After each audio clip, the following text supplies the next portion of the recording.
Ladies and gentlemen, welcome to another episode of the Icarus Idea. Today we're gonna show you how to drop out of school and become a millionaire. We might end up with a little lesson in usability, and we're gonna start off with some vibrating objects.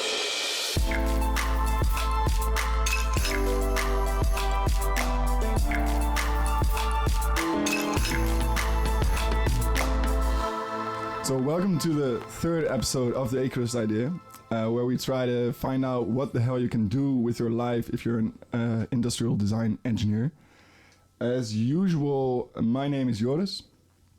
I'm here with three other people. We have the sound guy Jens, and there is Jean. Yeah, hello everyone. Thank you for listening again. And I will first introduce our guest because I'm pretty excited. He was also an industrial design engineering student 3 years ago. However, he has not finished it yet. Still a student. Still a student. Deep inside. Because he's too busy working on this startup, which is an online code editing platform which he started together with a high school friend who also studied at the University of Twente. The platform is called codesandbox, and the startup has launched 2 years ago and already has 1.3 million monthly users. Besides that, the startup has gained a lot of interest from investors. Venture capitalists and business angels all over the world are eager to invest in your company. The startup currently has a pre-money valuation of 8.6 million euros, and we're sitting right in front of the man himself. Welcome, Bas Buursma. Woo. Good afternoon. Thank you. Thanks for having me. Yeah. But first, Joris, did you bring a Puntje of the month? Yes, I did. This time I prepared my Puntje of the month. Nice. I didn't need the help of Jens. I went to the Dutch Design Week because, that happens. And I saw something coincidentally also from the University of Twente, where some creative technology students, now I know that's a dangerous word for industrial design engineers, but they came up with an idea which I think is really cool. They thought about board games or just regular games they can play with other people. And they said the main focus on those games, such as, Holly Golly, or they have some other examples, like those speed games. There were two things, speed and that you can see what you need to do. You need to grab something, you need to take something or whatever. You need to respond to a visual cue. And then they thought, wait, what if I can't see? I can't play any of those games, but I'm still, like a human being, so I might enjoy playing games. So they came up with an idea or a game that is also playable for visually impaired people. Yeah. And they called it Omni. And the idea is that you have four objects on the table. And one of them is vibrating. It's a bit like where you have to hit the heads of things that pop up. Whack-a-mole. Whack-a-mole. It's like whack-a-mole, but then with vibrating stuff. So there's one vibrating, and you need to flip it, and then it stops vibrating, and then another one starts vibrating. But for us, that might be very easy because you see which one is where, and you just take it and flip it. But for people, if you can't see, then all of a sudden you can actually play the game. You're not behind compared to other people, right? So that's the idea. What do you think? You can only play it with visually impaired people, or just put on the glasses that you can't see yourself, or put the blindfold. Blindfolded. Close your eyes. But you can't really see if something is vibrating, right? I mean, if you have something on the table, you don't see which one is vibrating. Yeah, so there's one thing vibrating. Yeah, so you have four things. It's an intimate game, I guess. Everyone's putting their hand on the table, seeking the thing that vibrates. Yeah. But it's actually, I kind of liked it, but one thing that struck me though is they sell it as a game for everyone. Everyone can play this game. And then I thought, even there's still a lot of people that can't play this game, right? I mean, if you don't have arms, for example, don't laugh at that. There's people that have that. But I find it intriguing that they wanted to make it a game for everyone, and then they stopped at the visually impaired people. It's not for everyone. Still not. I find that really funny because we think, a game can be played by anyone, and then they thought, no, anyone isn't anyone because some people can't see, and they took it one step further, but they didn't go to everyone still. You see what I mean? Yeah, but it's really hard, I guess. I mean, there's still, in the Paralympics, you have people who do archery without arms. You would say that's pretty hard. It's not something you would think of. So I think this game can also be played with your mouth, but it becomes even more intimate then, I guess. Or your feet. All mouths. And the combination is also It starts terrible. becoming really weird if you have 4 mouths on the same vibrating object. But, yeah. I mean, there's... Just because people don't have arms doesn't make them helpless, I guess. There are multiple ways to do the same thing, but I think it's the intention that counts as well. It's like the vision, I guess, from the company or the... That's funny, the vision. Yeah. Yeah. Buzz? What have you brought? You brought 2, you said. Yeah, so I brought 2, but I'll name both of them. Okay, cool. It's one is about Facebook, not controversial in any way, I guess.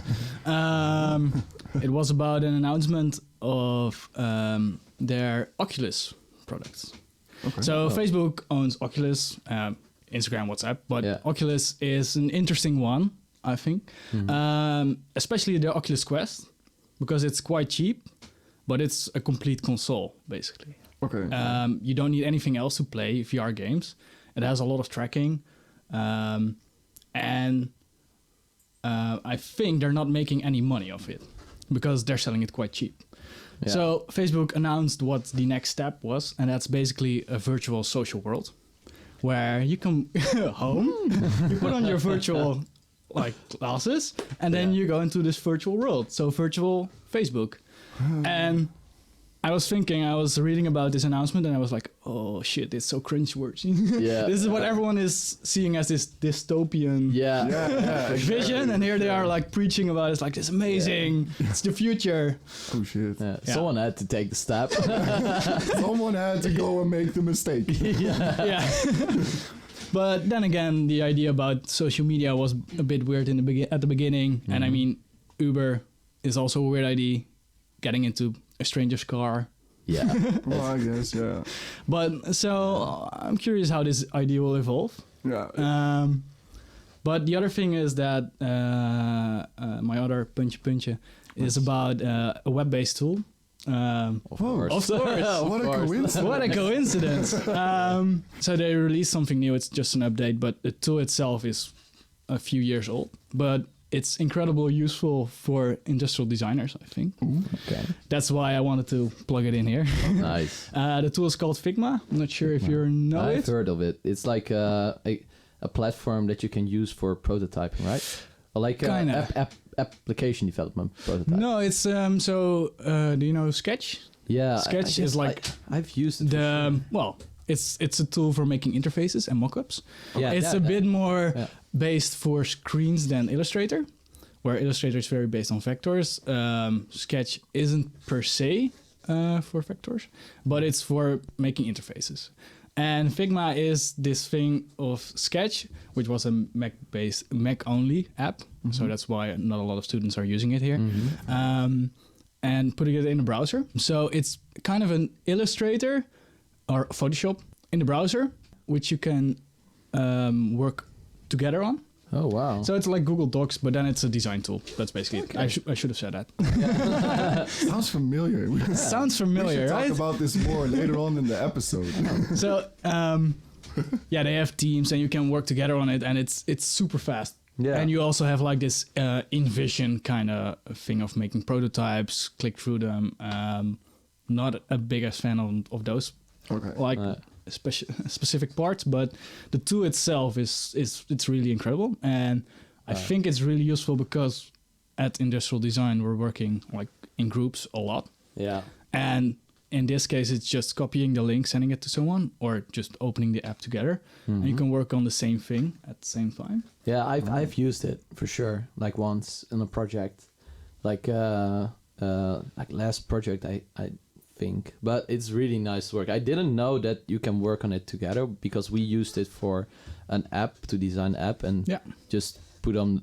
I think it has developed like in this summer like a lot, because I didn't know you could do this with this app. It's pretty fun. Well, is it as fast and as elaborate as Adobe Illustrator? Because I feel like I can swim around in Adobe Illustrator now. Yeah. No, it's not as elaborate, and it doesn't have all the features of Illustrator, but the thing with Illustrator is you can do the same thing like a dozen ways. Fair enough. Whereas this still has more of the essential things, Yeah. but you can also hack away quite a lot. Or you Using- can see code and No, it's like using mask on top of things. Yeah. I mean, if you're using your Illustrator ways, you can get around a lot of stuff. fair enough. Pretty cool. We can talk about the Facebook Oculus Rift thingy. Oh. I had a question about that too, Okay. but because I'm kind of thinking that what you already said, that Uber, for example, you step in someone else's car, that's quite a strange thing. But it was kind of a strange thing, but people are now used to it, and Yeah. it's happening a lot. And for example, your cell phone, I remember this video from 1999 where people didn't have a cell phone on them. They were like, yeah, what can I do with a cell phone? I don't want a cell phone. I don't want to be called when I'm in the supermarket from someone. And it was like, no one liked it. But like 10 years later, or like less than 10 years, the mobile industry exploded, and everyone has a cell phone now, and it's a must-have. And when you don't have a cell phone, you And just now we want people to call us in the supermarket. yeah. Please call me. I'm so bored. Yeah, but I think I personally think that it is a good like development, but you have to keep in mind that you don't overuse it. It's the same with like for example game addiction and stuff like that. That's not good too. And I mean, could like happen with that. some arguments still stand. Like people, I don't want to be called in the supermarket. yeah, Today, every cell phone has a GPS tracker, microphone that can be enabled. It's the ultimate spying device, right? Yeah. It's just we're gently getting used to having less privacy. Yeah. I think I guess. it's a slow thing, but it's like all these new cool features, Yeah. and then like we're buying into it, and then after like it comes out what can be done as well, a less positive thing, but then we're already too deep. yeah. We're getting too ethical, I guess. We can make an whole episode about this. We're gonna start our own Black Mirror. Yeah. Yeah. Okay, but let's introduce my Punch of the month. Oh, let's go. I thought you were already doing that actually. Yeah, I'm kind of thinking now introducing another Punch of the month that I read a couple of days ago, but We're very but it's flexible not here. kind of the same topic. But I wanted to introduce something else, and it's called the Gem Tower. We went to Dutch Design Week, and we talked to a guy called Vaas Monen, and he is one of the founders of the Gem Tower. And the Gem Tower is a huge tower. It's like an eye catcher on festivals, but it's there for power supply for the festival, because now festivals are using giant diesel generators for the power. Now Vaas Monen was like kind of thinking, oh wow, we have to stop this, because he went to Pukkelpop and he explained the whole story to us that he didn't like it and that he wanted to create something else to generate power for the festival. So he went with a couple of people from the University of Eindhoven and from the University of Leuven, I think. He went to design a tower that produces enough power for a festival, and it uses not only solar energy but also a giant wind turbine to produce power. And the thing is that when there's no sun, there's wind, and when there's no wind, there's sun. So he's kind of using both of the ways usually, but it's gigantic. It's like 21 meters high, and like has a diameter of 8 meters, and it's actually pretty nice to see. I guess it has a lot of colors, and you have seen it. Yeah, I know what it is. You know what it is. For the listeners, it's like a foldable tower made out of, I think, 4 or 5 different colors of plates, and the plates are made of perspex. Yeah. So they're transparent, so the light falls through it and breaks in it. It looks really cool. Yeah, it looks really cool. It's foldable, so it's pretty satisfying to see the thing go down, and then it's a small package. Yeah. It's pretty cool. Even a mechanical engineer would love it because it uses like next level statica. Well, maybe not next level. not next level, but it's like kind of satisfying to see. It's kind of it uses these triangular shapes and stuff like that. I will put a picture in the show notes. Yeah. But what do you think about it? Do you like it? Well, or like the first thing I was thinking of was like a giant windmill. That's not easy to move, but it's foldable. So yeah. Well, I'm all on board. okay. But it's good to say that it doesn't use like the normal horizontal or like It uses a vertical one. Yeah, it uses a And normal vertical ones are wind horizontal. turbine. So Like, one that spins around. It's The double helix. yeah, the double helix. Ooh, Yep. très chic. Okay, but Okay. talking about cool stuff and about online coding, what was it, plugins or tools, I think it's very obvious where we're going now. Yeah. You are here because you are the founder, the co-founder, I have to say, co-founder. co-founder of the startup Code Sandbox, right? Yeah. And the way that I perceived it, Code Sandbox is similar to what Google Drive does with Word and what Overleaf does with LaTeX for the more mechanical people, or are there some other similar tools? Basically, it takes an offline tool and puts it online so you can interactively and at the same time work on it with several people. Yeah. Is that it? Or there's probably more to it, right? There's well, in summary, it's a good summary. It's a good summary. So it's not something new of taking these existing programs that you installed on your laptop or computer and putting them in the browser. More and more has been happening. I mean, Google Docs was an iconic one. Everyone uses it. Yeah. Google Drive. For developers, there wasn't really something like it. So that's where the idea came from. It was, well, I have this program on my laptop, and when I don't have my laptop, I can't look at any of the code. So what if I put it in the browser? Then I can see it everywhere if I have a device. Yeah. It was a nice idea. Of course, it has changed a lot since the first idea. So it was more based on, it's based on React. React is a JavaScript framework. Okay. And React introduces more design-like mindset to development. Okay. So if you're developing a web page, for example, you divide it in parts. Like you have a sidebar. For React is made by Facebook. Yeah, I know. They're everywhere. But shit. so Facebook wanted React because they have like this timeline. And they have the friends, and they have your profile information, right? So if you're scrolling through your timeline, it keeps adding new stuff. Yeah. Infinite scroll. Yeah. They developed React for this, so you only need to refresh or add new data into this timeline. Okay. And the rest of the page doesn't need to be updated. Okay. So it allows a more streamlined experience. Okay. All right. You don't have to refresh to change stuff on the page. So originally we thought Code Sandbox as, okay, we have these small components and we show them online. So you can ask feedback, for example. So Yves started on this idea. He didn't even know if it was possible. So just to be clear, Icarus van Hoorn is the co-founder, right? Yeah, Icarus van Hoorn is the co-founder. So that's Icarus. Yeah, Icarus, From now on. Yeah. And when he had something working, he asked me to help him. So Yves and I know each other since we were 12. So from the first grade of the high school. Yeah, we always did project together. Mostly me as a designing kind of role, and he's from a programmer role. Yeah. So we did an Android app for classic programming thing. We tried to make a game.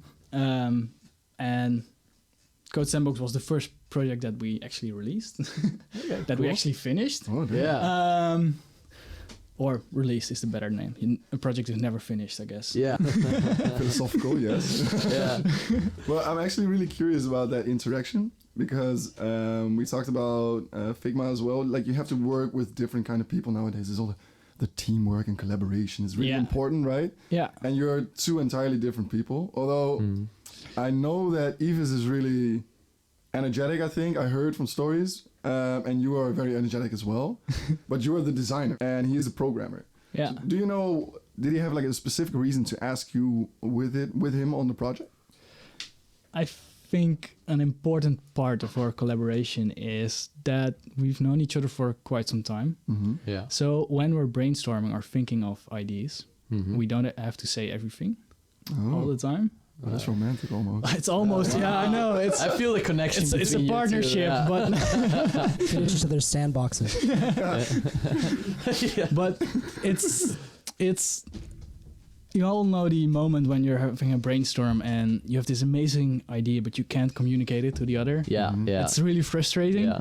So it's really nice if you have someone who you know gets it. Yeah. Okay. And like role-wise in the project, I guess he does all the programming. Yeah. And then he asks you to have some, I don't know, user input or user perspective or design perspective or market perspective on it. Yeah. Or? Yeah, it's so Yves is focused on the programming. Fair enough. Makes sense. And he also had a lot of input for the design. It's a tool for developers, programmers, and he's a programmer. So it's like a user interview almost. And we're working together. It's like, where would you put it? So in that sense, that was his input on design. But of course, there's more than just the product when you're starting a startup. So I also did some management and organization while in high school. I have a certificate for bookkeeping, actually. Oh, wow. Damn. Wow. Before or after? Before, actually. Oh, damn. Where did you get that? It was Online. I got it from Facebook. Yeah. But so I also focused on like making sure the bills got paid, that everything was structured in a way that were registered at the Chamber of Commerce, all those kind of stuff. So I was a catch-all basically.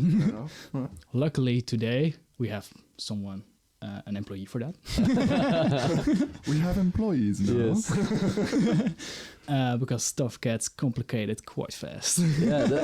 I think that's also a quite interesting subject to talk about because you now have a company and you have got, we just talked about it, you have 8 employees now. And how does it work? Because you said something that they, that when you hired them, you haven't seen them in real life, you just encountered them via...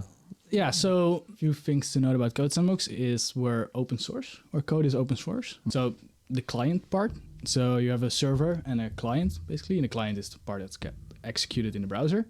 That part is open source. Okay. So that's where a lot of the magic actually happens. And the nice thing about open source is that people actually contribute new code to it. Because our target audience are developers. And if you give them a tool that they can see how it works, they're really interested in that.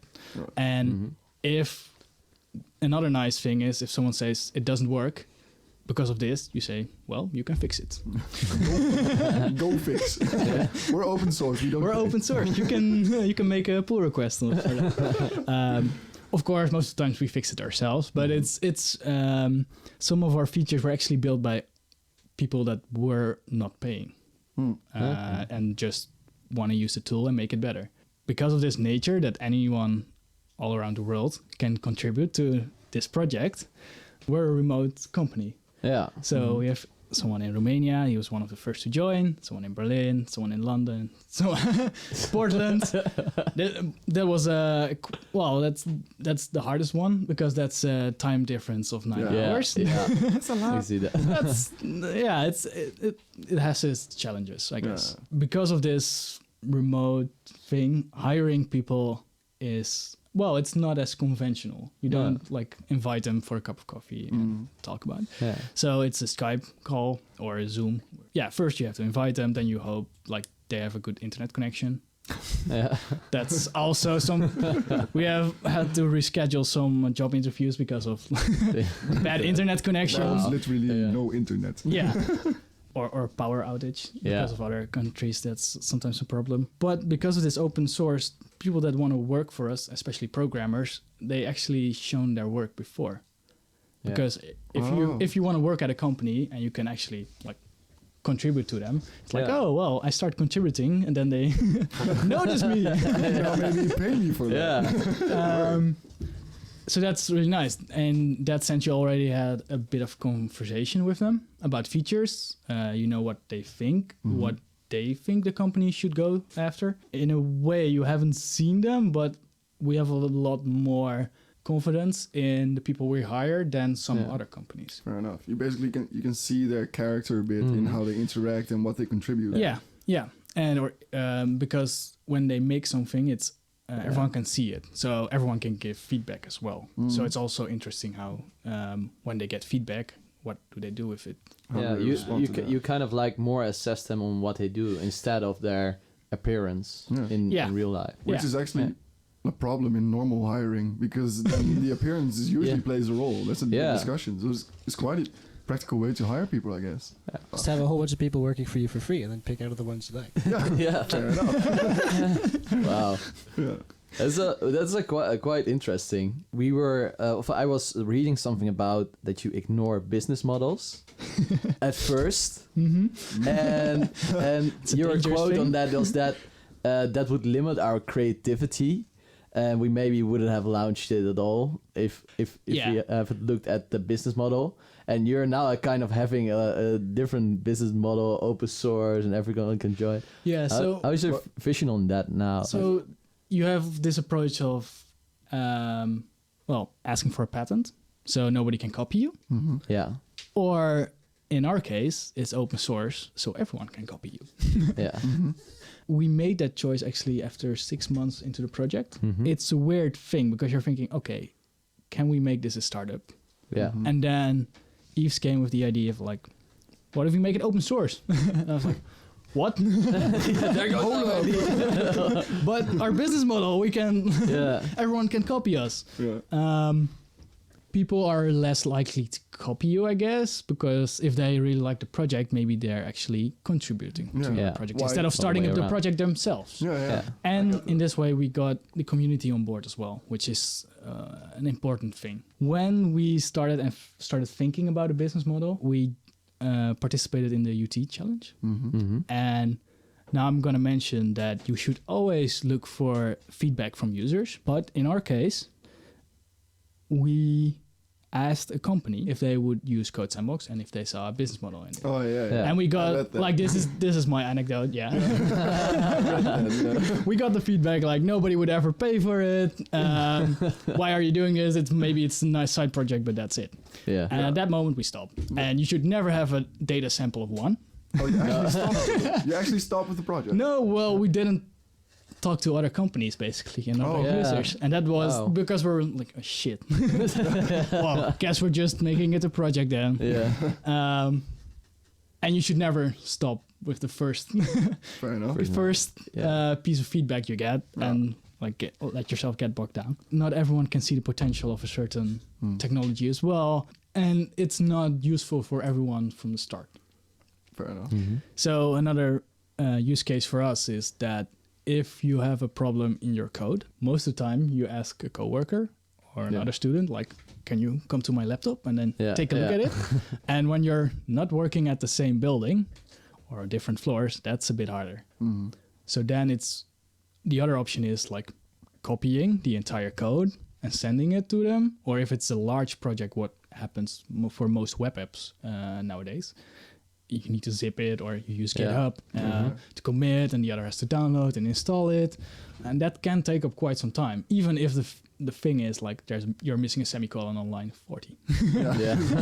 Which is usually the case. Which is the case, but then you're already 30 minutes in and maybe the other person has fixed it by then. So by just sending the link and the other person just clicking it, seeing it, and being able to scan it, it's tremendously useful. But for a small company with 5 programmers, sitting next to each other, Such they're like, well, yeah, I just asked Dave to come over. Yeah. What's the problem here?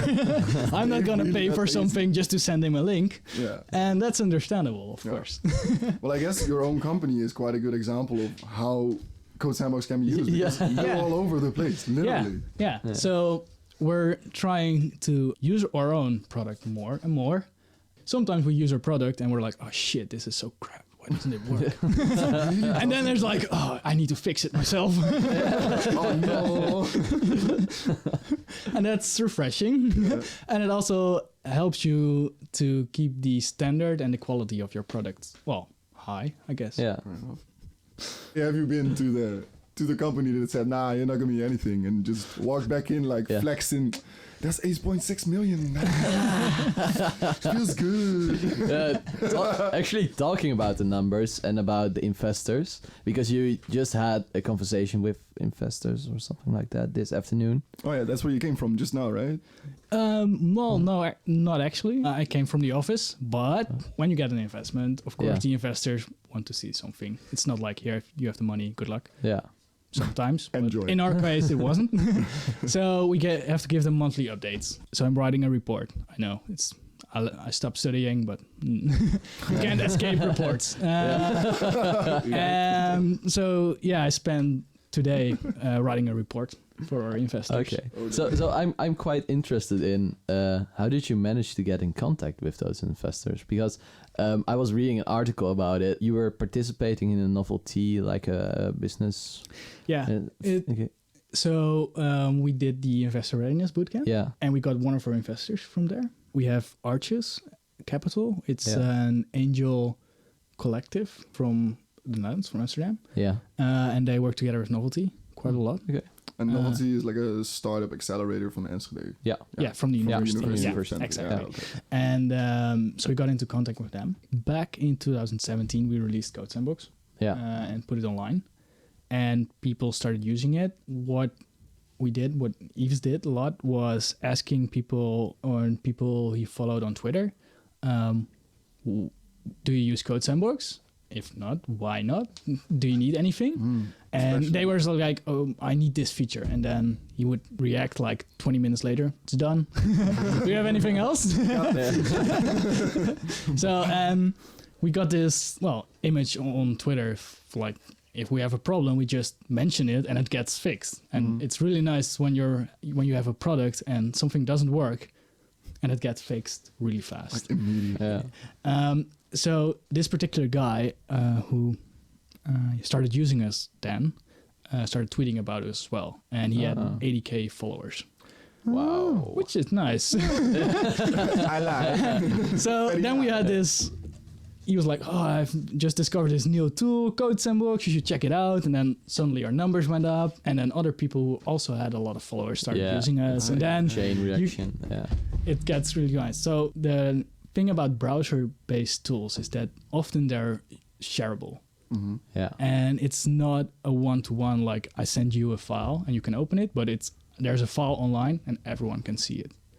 So when someone is sharing it and someone is seeing it and shares it with another one, then you have this network effect, and it can get it goes fast, pretty fast. Goes fast, pretty fast. Boss Blues, man. So after like these influencers, you can call them, I guess, some companies also started using Code Sandbox, and we did the same to them. Basically, is there anything you need, we can implement it. And we got a message from a company, a competitor in the space who was doing the same thing, like, do you want to have a call? Like, sure, work together or something. We want to buy you. And I was like, what? But there's no value here. It's only a project. No one's going to use this. But we didn't go for it. And then another one came. And at a certain point, we were like, if we're not going to sell it, then we need to make it a startup ourselves. And there are competitors in the space as well who are raising money and going faster and faster. So we need to raise money as well to keep up. Yeah. And It's like the core of innovation. It's a tricky thing, but so the companies we helped before, when they heard that we are looking for an investment, they also got investors. So they were asking us, do you need contacts? Do you need intros? They wanted to help you though. With Yeah. Because it's quite hard to get a meeting with an investor if you just send them an email. But when some of the companies that they invested in tell them, well, there's this super cool project looking for an investment, then you suddenly have a lot of credibility, even if we were two guys, like both 21, just 21.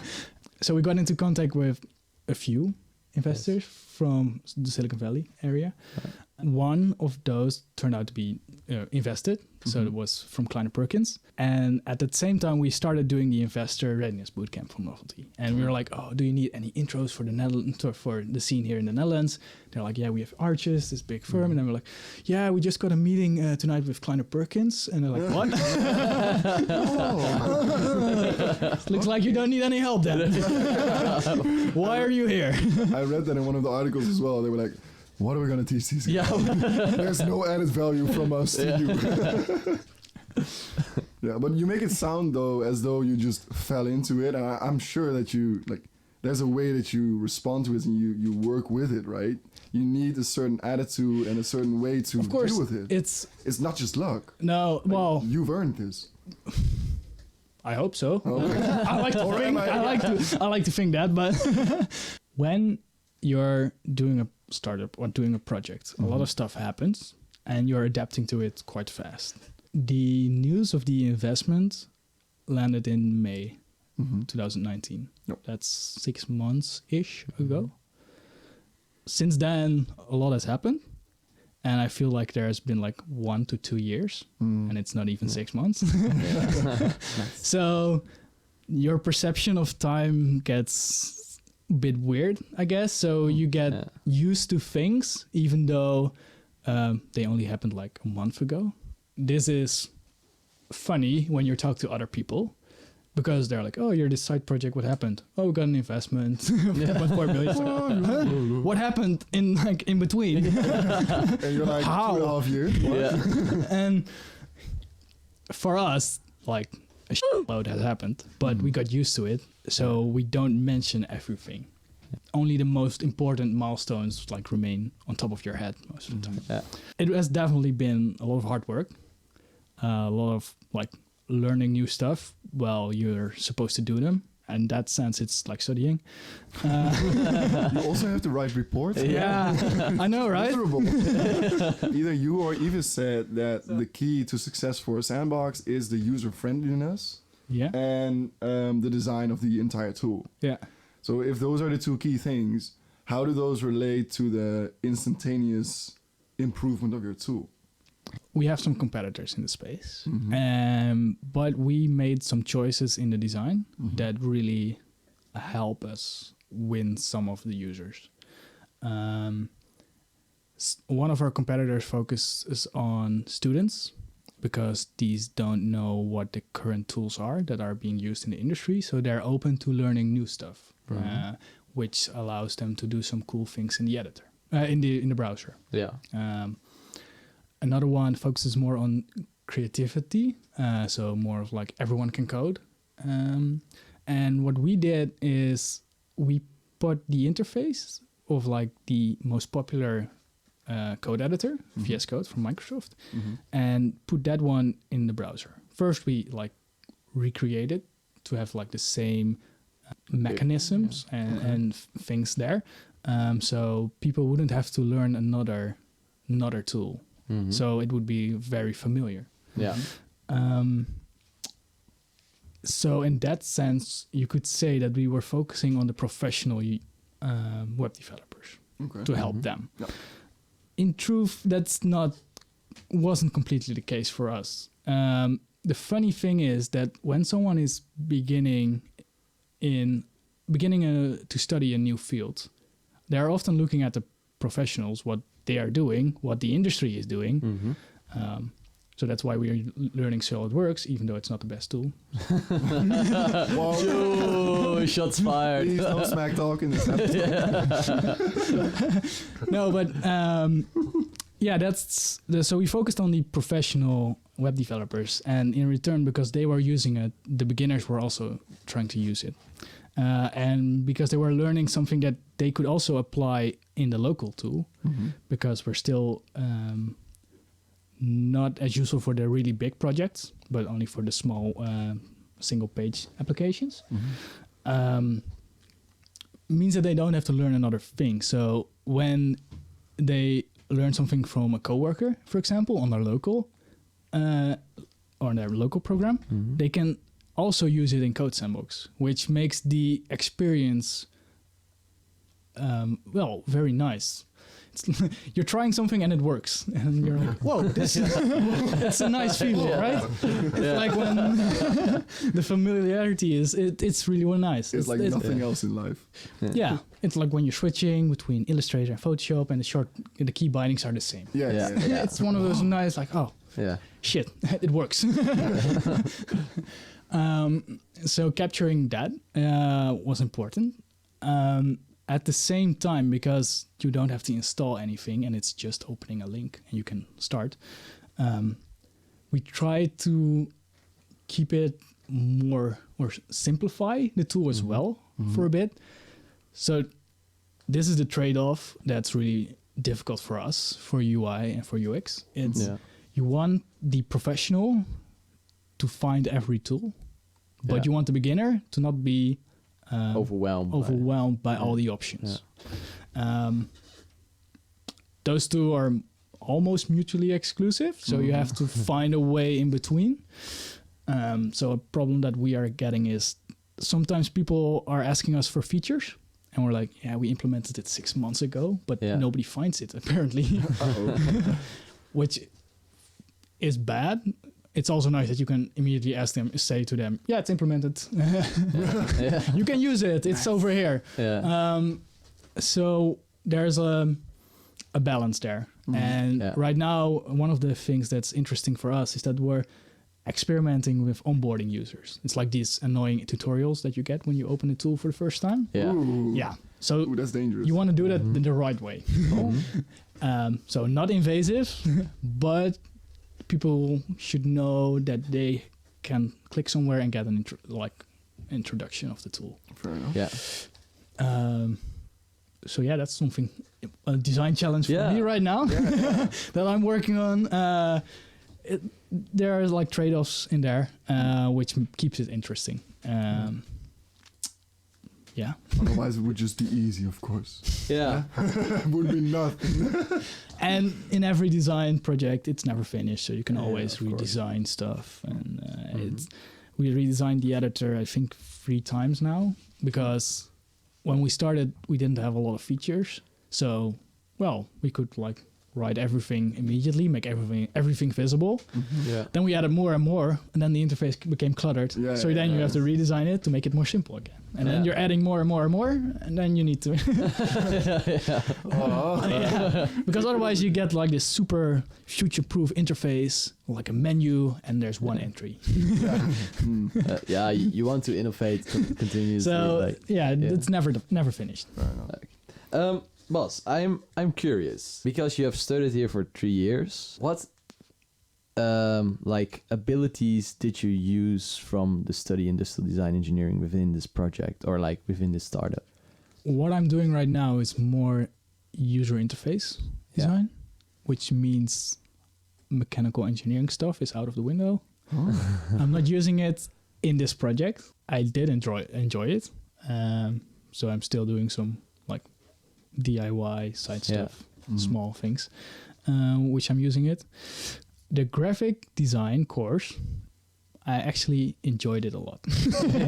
It's a controversial thing to say, I've been told, but I actually enjoyed it quite a bit.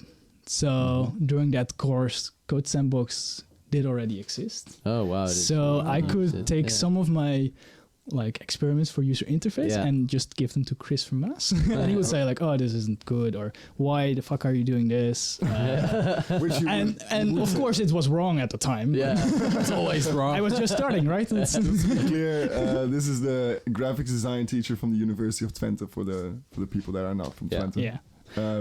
Yeah. So it was very useful, I guess. So another controversial thing that the Tom, the way of doing projects and getting study credits here, it's based around doing projects and courses, and that part I really like. So you're immediately implementing the things you're learning, or sometimes you need to implement something that you haven't learned yet. So this is a perfect example of entrepreneurship.